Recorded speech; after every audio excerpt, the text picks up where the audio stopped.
If you're going to give someone an assault rifle, you might as well just give them a tank and a nuclear weapon. Well, that's the argument you hear. And I don't want to get off into a tangent, but first off the bat, the rifle that we're talking about usually is not even an assault rifle. It's just a semi-automatic rifle that looks like an assault rifle. It can't fire full automatic. It can't fire burst. But anyway, what we should do is now we should look at a perfect example. A country which doesn't believe that its citizens should be armed. A good country like the United Kingdom, for example. They don't believe that citizens should have guns. But in the United Kingdom, believe it or not, you can buy and register a tank. Literally, the British Army sells its surplus equipment to its citizens, and if you basically deactivate the cannon and machine guns, you could drive it on the road like a car.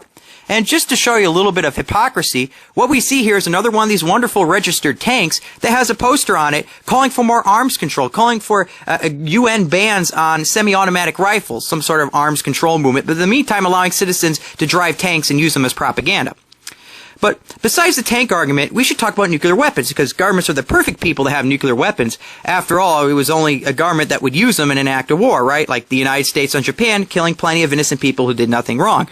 This lovely little graphic here decided to take every confirmed, now that's the confirmed, not the unconfirmed nuclear test from 1945 and only to 1998, and to plot them as a dot on this huge map of the world. And as you can see, there were a few nuclear tests. In fact, about 2,053 to be exact. The United States had about 1,032. The Soviet Union had about 715. Let's look at those really good countries, the countries which don't believe in guns. You know, the United Kingdom only had 45 and France only had about 210. But anyway, getting into this whole idea of, governments and their responsibility when it comes to nuclear weapons, it's a little known fact, but it's starting to come out there now that a lot of people, when the United States first started developing the atomic bomb, were really afraid about how lethal it would be. Many people believed that the atomic bomb would actually vaporize the Earth's atmosphere, set it on fire. Once they ignited the atmosphere, there wouldn't be one left, and therefore all life on Earth would end. Another thing is that a good portion of scientists said, well, conservatively, it might just blow up all of New Mexico.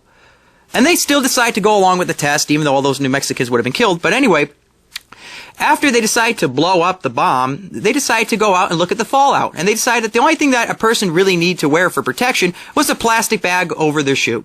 And that's what you see here. A bunch of military officials and government officials going out, looking at the fallout, wearing nothing more than plastic bags on their sneakers. But anyway, this is an interesting little piece of history here. This is the flag for Bikini Atoll.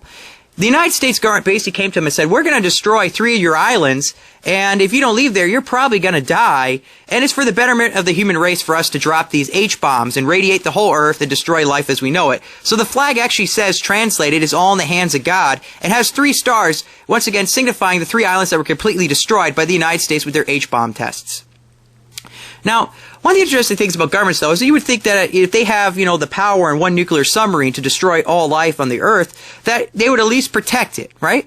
Well, did you know that the United States had probably one of the worst passcodes possibly ever for its nuclear launch capabilities? In fact, the United States code to launch all of its nukes was something so easy that someone accidentally pressing up against the keyboard could launch a nuclear attack. In fact, it was only about 8 zeros. That was it. Now, I don't mean to keep on hating on the United States. Let's talk about other countries, because the idea is that if you have nuclear weapons in a government, the government's not going to cease to exist, so it's safer to have it in, a government's hands than a person's hands. Well, the Soviet Union, probably one of the biggest, strongest governments ever to exist, did collapse. And when it collapsed, 84 nuclear suitcases went missing. Suitcase-sized nuclear bombs are gone. No one knows where they went to. They just disappeared. And it's not something that happened a while back. In fact, this happens more often than you think. In 2007, the United States itself had its own series of missing nuclear weapons. And one thing I have to point out is those who believe that a nuclear weapon is equivalent to an assault rifle probably don't know what they're talking about. A nuclear weapon is extremely dangerous. And the funny thing is when you drop a nuke, you're not just killing the bad guys that you're trying to take out, it's killing yourself as well. The whole world now gets poisoned with radiation and fallout. All the creatures on this planet, all wildlife, plants, animals, you name it now, face side effects due to a nuclear bomb. It's radiation. You're taking land and making it uninhabitable for at least billions of years. It doesn't make any sense whatsoever. Plenty of innocent people get killed. It's not a smart weapon. It's really more of a dumb weapon. So in my opinion, when you try equivalent, a nuclear weapon to an assault rifle, you really don't know what you're talking about. Take care.